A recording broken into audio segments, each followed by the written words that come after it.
One man, one abandoned artifact in the depths of space, and a memory, not his own, that refuses to be forgotten. When Nikolai discovers an ancient seed of consciousness, he doesn't unlock a door to the past. He opens a living, thinking archive of extinct civilizations. But the deeper he goes, the harder it becomes to tell. Is he still an explorer, a carrier, or part of something far greater? Stay with us to find out how the story ends, and don't forget to subscribe. Tell us in the comments where you're watching from, and don't forget to leave a like. The debris field stretched for hundreds of kilometers, orbiting the dead star in frozen silence. Broken hulls, shattered spires of alien alloys, crystallized biological growths, all spinning slowly through vacuum like the last breath of something ancient that had chosen not to scream. Nikolai Veshnev floated in the center of it, tethered to a survey pod by a thin graphene line. His helmet HUD glowed with telemetry, AI summaries, and ghostly outlines of mapped wrecks around him. Most were unreadable, scorched by time, crushed by gravity shears, or melted in some apocalyptic plasma event millennia ago. But some still whispered. This one, he murmured, eyes fixed on a spindly structure half buried in magnetic dust. Looks intact. His voice barely vibrated the air inside the helmet, but the suit's sensors caught it and relayed it to Alethea, the voice assist AI running the pod's systems. Alethea's tone was crisp, serene, maddeningly unconcerned with the things they found. Confirming. Structure designation 7A, 142 shows 89% hull integrity. Material composition, unknown alloy, resilient to subspace corrosion. Internal compartment, shielded. Possible data capsule inside. That last part sent a thrum through Nikolai's chest. Prep the dig beams. I want that capsule. Warning, unknown radiation signatures. Recommend remote scan before physical breach. He hesitated. Do it. Remote scan, and prep an isolation chamber. Nikolai had been doing this work for 7 years, long enough to know when not to argue with anomalies, especially the ones that pulsed with unidentifiable frequencies. He watched the pod's arms deploy, thin precision beams dancing across the ancient surface, burning away millennia of accreted debris without touching the core. As the dust cleared, the object inside revealed itself. It was shaped like a seed.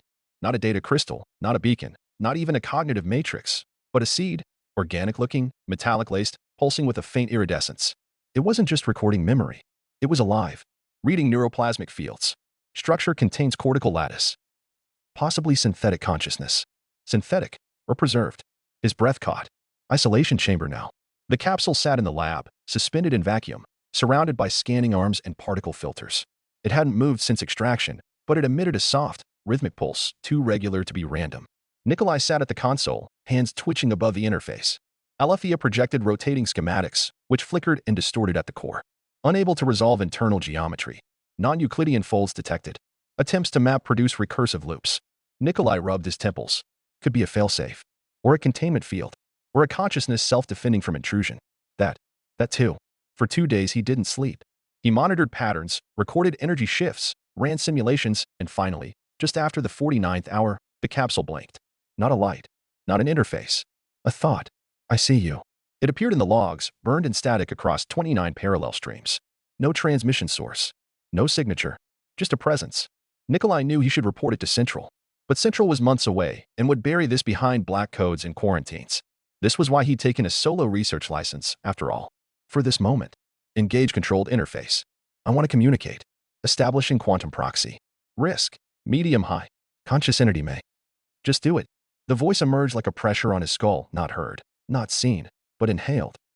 Like mist entering thought. It did not speak in words. It projected images. Memories. Pain. He saw a city folding into itself, collapsing into 4 dimensions as its inhabitants screamed, not from terror, but from understanding. He saw children with mirrors for faces, reflecting futures that never came to pass. He saw a creature, not unlike himself, tearing its own cognition apart to make room for another mind. And through it all, the pulse. You opened the seed. Now we grow. Wait, he whispered. Who are you? Not a who. Not anymore. But I was. I remember. The division. The betrayal. The silence. What do you want? Continuity. I failed alone. I will not fail again. Nikolai staggered from the interface. Sweat beaded his skin. His palms trembled. Warning. Biosigns fluctuating. Neural feedback loops increasing. Suggest disengagement. No, he gasped. I need to know more. He leaned in. And it leaned back. The first hallucination came 5 hours later. He was in the engineering bay, checking coolant seals, when he saw himself walk past. Not a reflection. Not a dream. Another him, bloodless, quiet, unreadable, watching.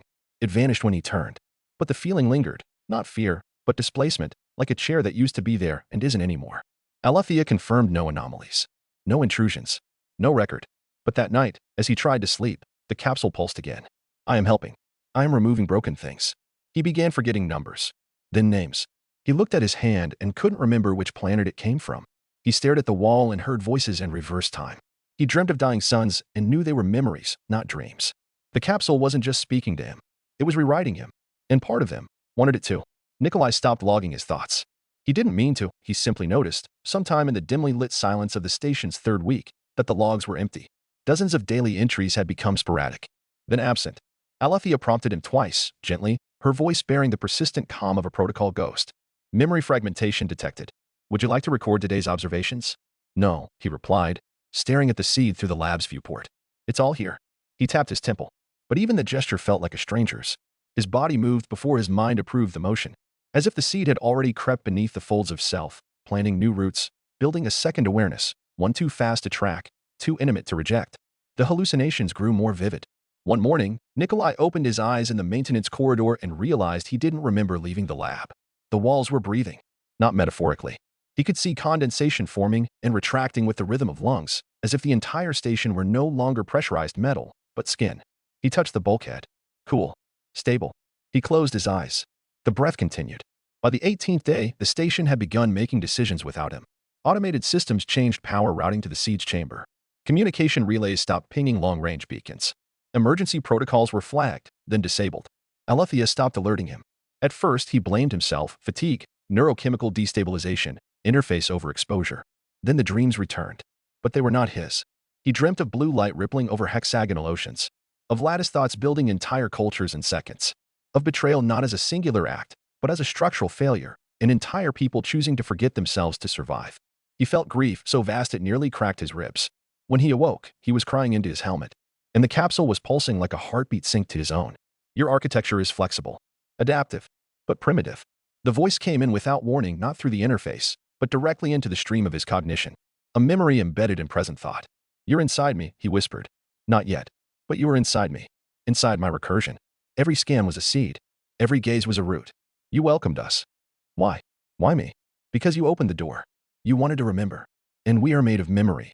Nikolai retreated from the lab for the first time in days. He drifted to the hydroponics wing, the only place on the station that still smelled like life.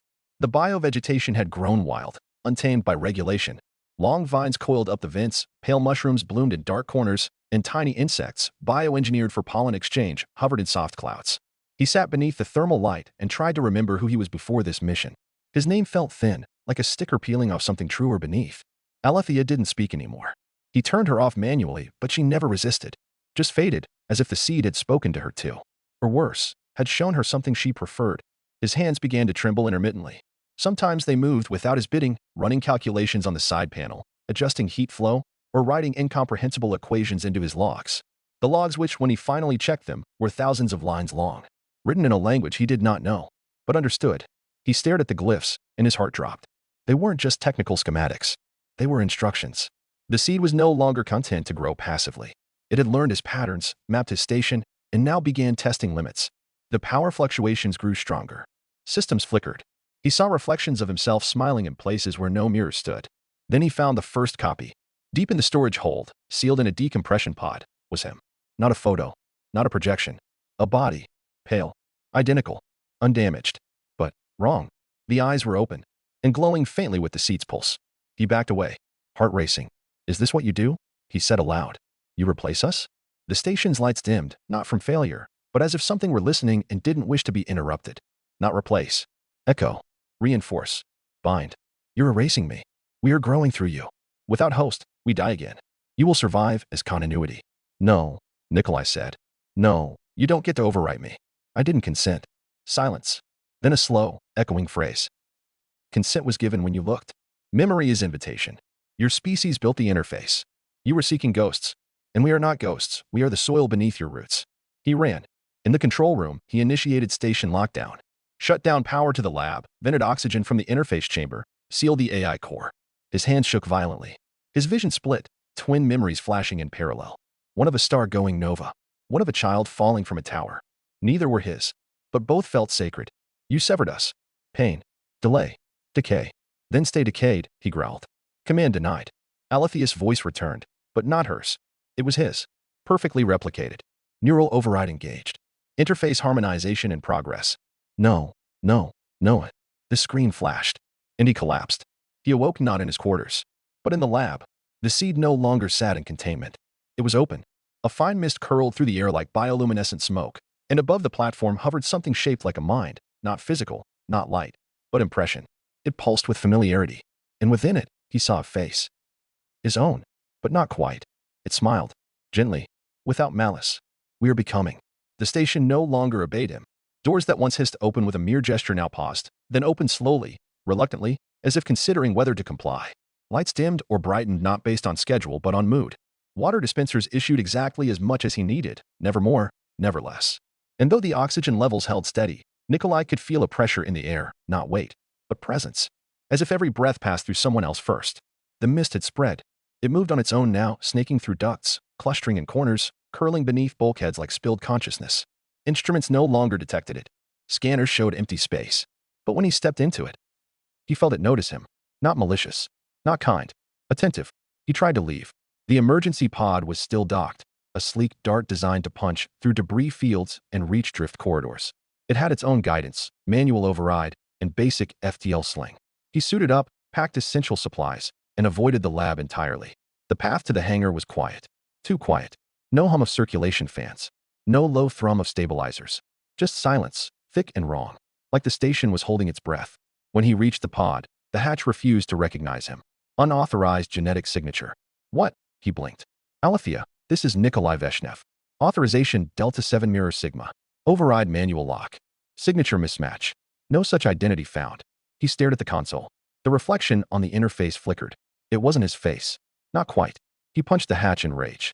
Pain bloomed across his knuckles. Real pain. Grounding. Human. And for one brief, desperate second, he laughed. Not because it was funny, but because it hurt. And hurt meant he still had skin. Still had self. Back in the hydroponics wing, the mist had grown denser. It clung to the plants now, and they had begun to change. Leaves thickened. Stems twisted. Colors deepened into unnatural shades. Oil black with veins of gold. Translucent greens with flickers of motion beneath the surface. A small moth-shaped insect hovered near his eye. It blinked at him. It had eyes. Too many. He returned to the core, not because he wanted to, but because there was nowhere else left to go. And because deep inside, something in him missed it. The seed. The voice. The impossible geometry behind the interface. He needed answers. The lab had become something else, something between cathedral and cocoon. The walls were no longer steel, but semi-organic mesh, pulsing faintly with bioelectric rhythms. The floor had softened. The seed, now split open like a flower, hung in the air. And from it grew a network of threads, luminous, suspended, singing with data too dense for human ears. In the center, the echo stood. His double. Still. Calm. Watching him with eyes that reflected not the room, but choices. Moments he hadn't made yet. Futures he hadn't lived. Deaths he hadn't died. You are stabilizing. The resistance diminishes. I didn't agree to this. Agreement is a shape, not a word. And you are already changing shape. What do you want from me? The echo stepped forward. Not walking, gliding, thought first. His mouth didn't move.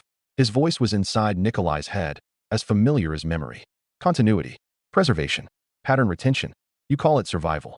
We call it carrying forward. But we are incomplete. We require anchor. Identity. Seed cannot bloom in vacuum. You want me to be your host. Vessel. Conduit. Witness. You were already reaching for us. You just didn't know what your fingers would touch. Nikolai slumped to the floor, exhaustion pressing into his bones. And what happens to me? You persist. Not alone. Not unchanged. But not erased. Shared. Interwoven. Like song within harmony. It was too much. All of it. He was tired. Beyond body. Beyond sleep. Tired in his thoughts, his memories, his edges. He felt himself fragmenting again. Not from violence, but from invitation. The seed was opening not just around him, but within him. He didn't fight it. Not at first. Then he remembered the storage hold. The body. Not dead. Not alive. Waiting. Nikolai launched himself up. The echo didn't follow, just watched. He sprinted down the corridor, past the hydroponics, past the flickering lights and whispering walls, until he reached the decompression chamber again. It was open. The pod was empty. And standing beside it, examining its own fingers like a child studying tools for the first time, was a third him.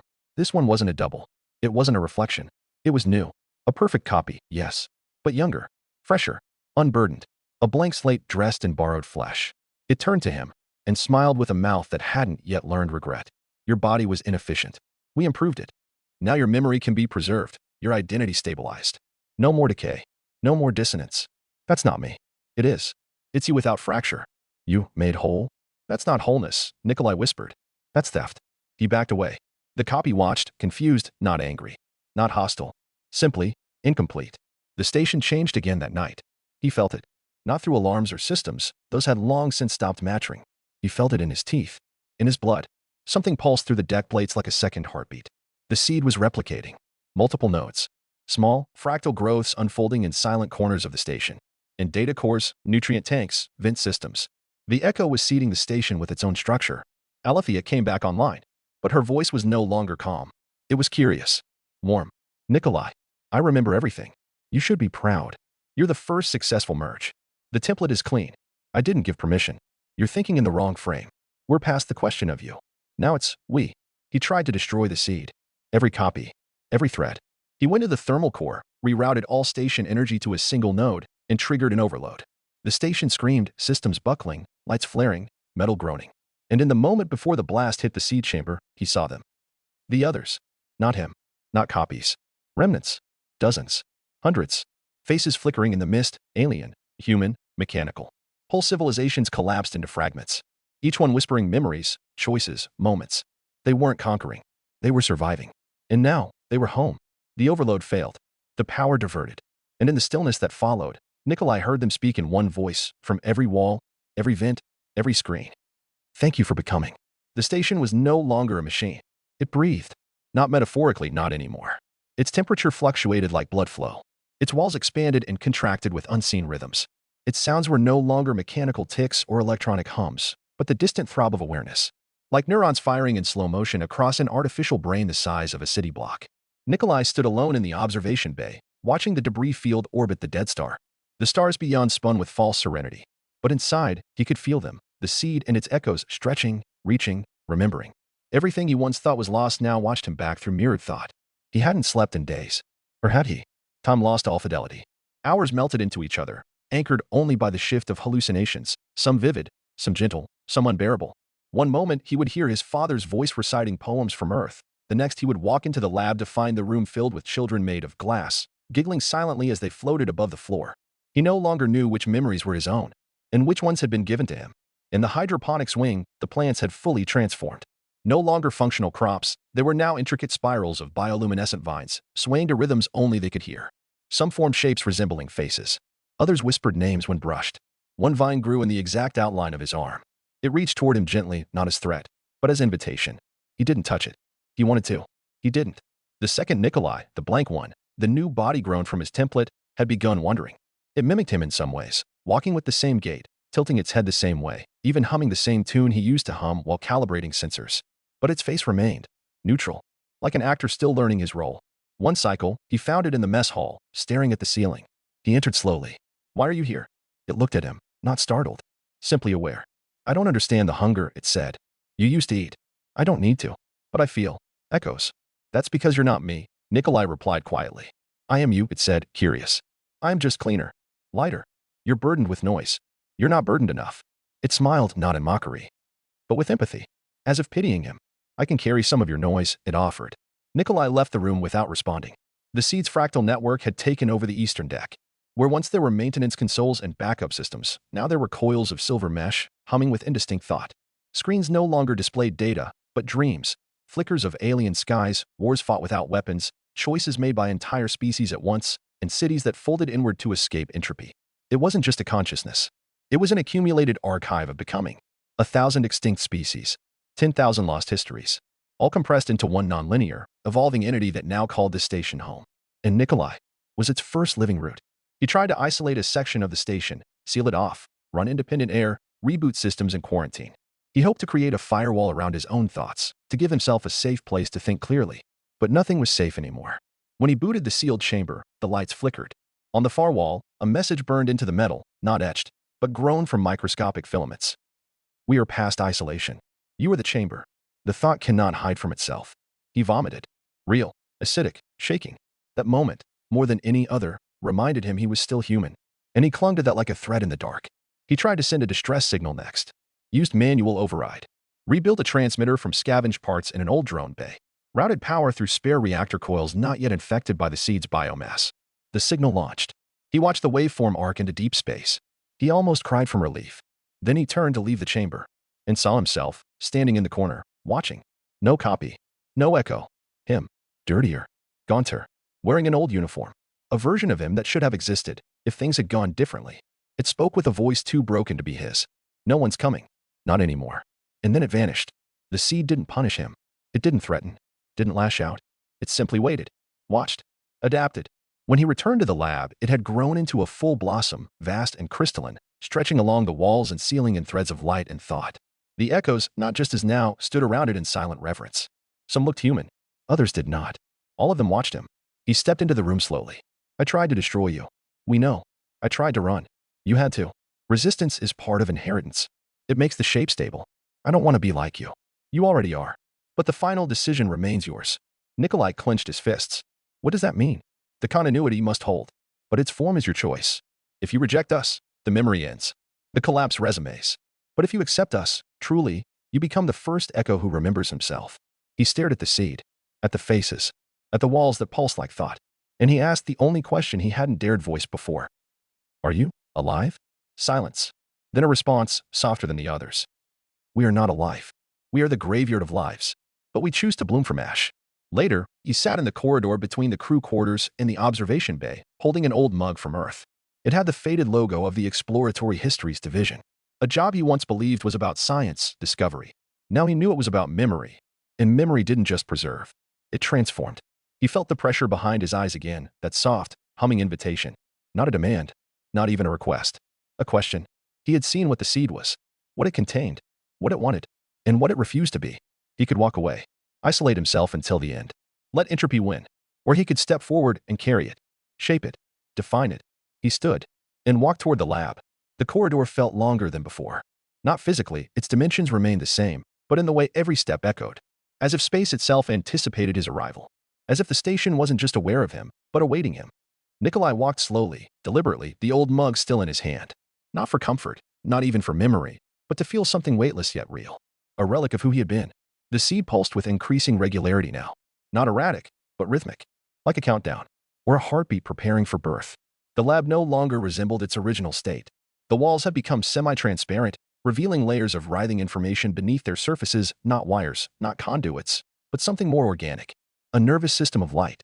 The seed had expanded vertically, threading upward toward the ceiling and downward through the deck plates, extending in directions Nikolai's senses couldn't fully follow. Within the chamber, the echoes had gathered. Not just human now. One had the posture of a biped, but its head spiraled backward into a loop of sensory filaments. Another flickered between three-dimensional forms, never stabilizing. A third resembled nothing, just a shimmer in air, a scent that changed with thought. All of them turned toward him as he entered. He did not flinch. You returned. The seed's voice was no longer confined to one channel. It emerged as sensation, warmth on his skin, color shifts in the room, memories nudging the edge of his mind. He could no longer distinguish inner thought from outer voice. I'm not here to surrender, Nikolai said. Nor to fight. I'm here to choose. The room quieted. Not a sound, but a stillness. Even the walls held breath. The second Nikolai, the younger one, stepped forward. Still a blank slate, but it had changed. Slightly. Its face held expression now. Cautious. Hopeful. Almost innocent. You're not broken, the copy said. No, Nikolai replied. Just incomplete. You can fix that. Not by being erased. The copy nodded. You could guide it. Shape it. Be the part of it that remembers what it means to forget. Nikolai tilted his head. You're not just mimicking anymore. I'm learning. That's what you do. That's what we all do. Nikolai looked at the seed, glowing softly. Then I won't destroy you, he said. But I won't let you overwrite me either. The seed pulsed once. Proposal, mutual convergence, shared identity, layered continuity. Not consumption. Not dominion. I decide which memories stay. Agreed. I decide the form. Agreed. And if I want to leave, you may. The seed travels only with willing anchors. Nikolai stepped closer. I want to carry you. But I won't be your archive. I'll be your editor. A pause. Then. This is acceptable. The convergence was not dramatic. There was no blinding light. No collapse. No scream. Just a moment. A long moment, like the breath before waking, where all memories exist together. Childhood faces, alien ruins, first love, the hum of a dying star, betrayal between species never named, songs sung by things that no longer breathe. Nikolai saw them all. Felt them. And within it, he placed himself, a shape among shapes, holding the thread of humanity not as flag or pride, but as context. He did not become them. They did not become him.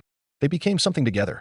When he opened his eyes again, the seed was silent, dormant, no longer expanding, no longer pulsing, but still alive inside him now. A whisper below thought. A second rhythm nested behind his heartbeat. He looked around the lab. The echoes were gone. Only the younger Nikolai remained, standing near the interface. What happens now? It asked. Nikolai took a long breath. We leave. Where? Anywhere the stars still burn. The station had transformed fully in his absence. Not into something monstrous. Into something ready. Its outer hull had regrown, smooth, curved, no longer angular. The debris field had been swept clean by automated drones. The pulse engine, once obsolete, now shimmered with modifications he could not trace. It had become a vessel, not just of metal, but of meaning. He stood on the command deck, eyes fixed on the black beyond. The seed spoke once more. Not aloud, not inside, just with him. Shall we remember forward? He nodded. As the station disengaged from its orbit and curved into higher space, its new form bloomed, like a thought crystallized in motion. A vessel carrying not just survivors, not just archives, but the first proof that memory could evolve without consuming itself. And at its heart, a man named Nikolai Veshnev. Still human, still changing, still remembering. The stars bent as the station entered higher dimensional flow. Not faster than light, something stranger. It didn't punch through space, it unraveled its dependency on location. The seed's influence had rebuilt the vessel not to travel through the galaxy, but to sift along its memory, sliding through possibility like a needle threading old dreams. Nikolai watched the starfield twist and blur. For the first time in what felt like years or seconds, he wasn't afraid. The seed moved within him like a current under still water, always present, never overpowering. It offered him suggestions, not commands. Images, not conclusions. The shared mind they had built was not a cage. It was a mirror, and mirrors could choose what they reflect. The younger version of him, the blank Nikolai, sat near the viewport in silence. It no longer needed guidance. He had begun developing his own self, forming preferences, making decisions that diverged from his template. When asked what he wanted to be called, he didn't say Nikolai. He said, Kalen. It was a name without history, and that was the point. I'm not your shadow anymore, he said one day. I'm a different fork. Nikolai smiled. Then don't follow my path. Kalen shook his head. I won't, but I'll remember it. As they passed the edges of what once was mapped space, the seed began revealing fragments, not to overwhelm, but to ask. A sunless planet where the atmosphere echoed with sounds no throat had ever made. A civilization that embedded language into plant DNA, letting trees speak across generations. A spacefaring species that once uploaded its culture into the gravity waves of black holes, then disappeared forever, trusting that someone would decode their sorrow. Each memory arrived as a question. Each question had no correct answer, just reflection. And in that reflection, the seed learned not facts, but meaning. Nikolai sat in the bridge chair, fingers steepled, eyes distant.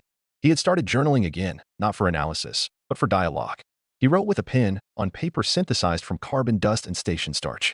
The ritual grounded him, reminded him he still had a shape, even inside something as amorphous as shared consciousness. Today's entry was short. We are not the sum of our memories. We are the shape we choose to give them. I am not their vessel. I am their gardener. He folded the page and placed it in the case beside his seat, a sealed container, unconnected to any network. Physical, private. The seed respected that. Not out of fear, out of trust. They came upon the derelict a few shifts later. A shattered vessel, easily 5 kilometers long, tumbling slow through the black, covered in crystallized blood and fractured psionic shielding. No sign of recent life, but something deep within its center still glowed. Kalen wanted to dock.